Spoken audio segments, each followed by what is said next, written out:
What's going on, everybody? In today's video, we're taking a look at Black Widow, a character that somehow went from being the biggest joke in Marvel Rivals to becoming one of the game's biggest redemption stories.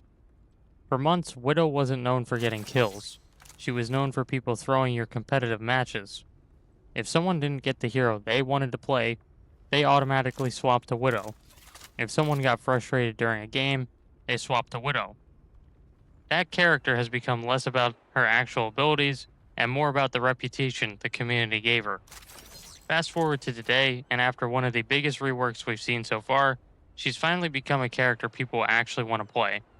So today, I want to break down what changed and why I think this rework succeeded, and whether Black Widow is finally worth picking up. Let's start with her kit. The biggest change is obviously her primary weapon. Gone is the slow ADS focused sniper that basically forced you to play perfectly just to stay relevant. Instead, Widow now has a fully automatic rifle, and this one change completely transformed the character.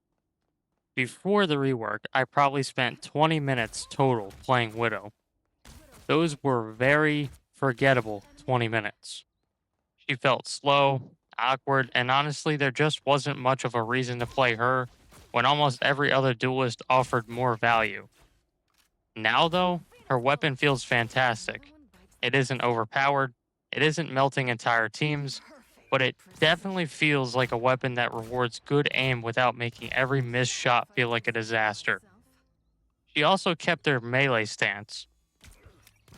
Personally, I didn't use it all that much because I naturally lean toward playing her at medium to long range. That being said, I do like that sprint into ground slam combo. It does give her another option if someone gets in your face, even if I still think it's the weakest part of her kit. Then there's her ultimate. This might actually be my favorite change. The old ultimate looked cool, but as Marvel Rivals evolved, it just couldn't keep up anymore. One giant shot sounds exciting on paper, but in actual matches, it rarely felt impactful. The new version finally gives Widow an ultimate that feels like it belongs in the current state of the game.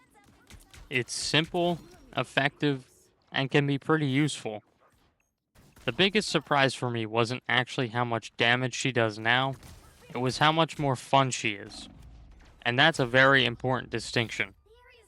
A lot of times, developers try to fix an unpopular character by simply increasing their damage numbers.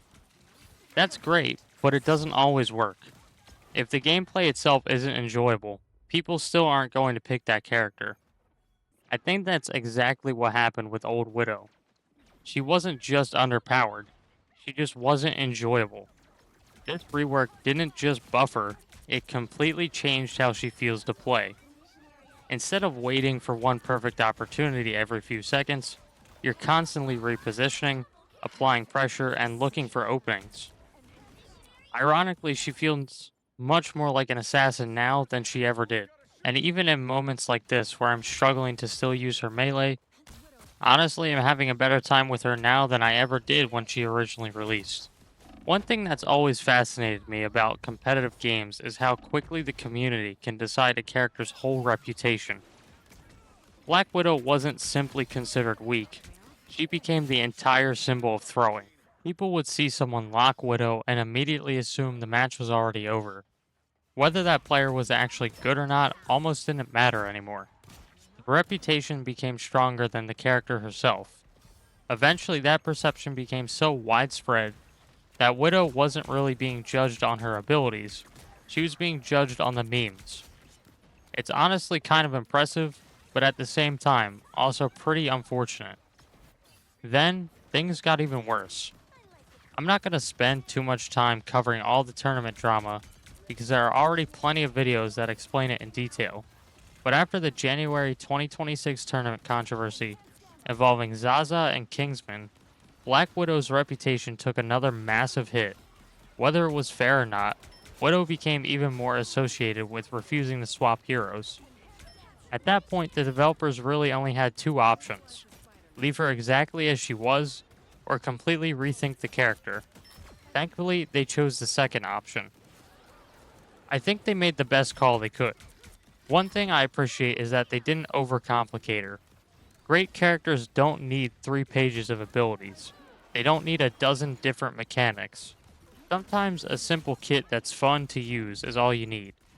Black Widow feels clean. Everything has a purpose. Nothing feels unnecessary. No weird ability bloat. Even though I think her melee could still use a little polish, the overall design feels infinitely better than before. Now I know there are still some players who miss the old Widow, and I can understand why. There was definitely something satisfying about mastering one of the hardest and weakest characters in the game. Some people took pride in making a bad character work. You're never going to please everyone with a rework this drastic. But if the goal was getting more people to actually enjoy playing Black Widow, I would say this was an overwhelming success. As for my pros, the damage feels great, her kit is incredibly easy to understand, she has an ultimate that actually contributes to teamfights now, and most importantly, she's fun. My biggest negative is honestly just her melee. Maybe that's just because I naturally play her from range, but it never felt quite as smooth as I expected from someone trained in the Red Room. Everything else, though, I genuinely enjoyed. One thing this rework really made me think about is just how important first impressions are in competitive games. For months, Black Widow had a reputation that was almost impossible to shake. It didn't matter if someone was genuinely trying to learn the character, or if they were actually good with her already. The second people saw Widow locked in, a lot of players had already decided that the match was over. That's honestly kind of unfortunate because sometimes a character isn't bad, they're just designed in a way that doesn't click with the player base. And I think that's exactly what happened here. The old Widow definitely had players who enjoyed her, but they were a very small minority. Most people either ignored her completely or associated her with negative experiences. That's never a great place for a character to be, especially when it's someone as recognizable as Black Widow. What I appreciate most is that the developers didn't just throw damage buffs at the problem and call it a day. They completely reevaluated what they wanted the character to be, and whether or not you agree with every single change, I think they succeeded in making her something she wasn't before. Fun. Now, does that mean she's perfect? Probably not. I don't really like how her melee is right now, and I'm sure she'll continue to get balance changes as the game evolves, but, but compared to where she was before, this feels like an entirely different character. Honestly, I hope this is the approach that the developers continue taking with older heroes. Sometimes a character doesn't need bigger numbers, they need a better identity. If Black Widow is anything to go by, I think there's a lot of potential for future reworks. Now that it's been some time since the season's out, and we've gotten to really test this rework, what do you guys think? Did the developers finally do Black Widow justice? Do you miss the old sniper-focused version? Or do you think this rework was exactly what the character needed? I'd love to hear your thoughts down in the comments because I have a feeling this is one of those characters people are going to debate for a long time. If you enjoyed the video, don't forget to leave a like, subscribe if you're new, and if you want to see more Marvel Rivals discussions just like this one, make sure to stick around. Thank you all for watching, and I'll see you guys in the next one.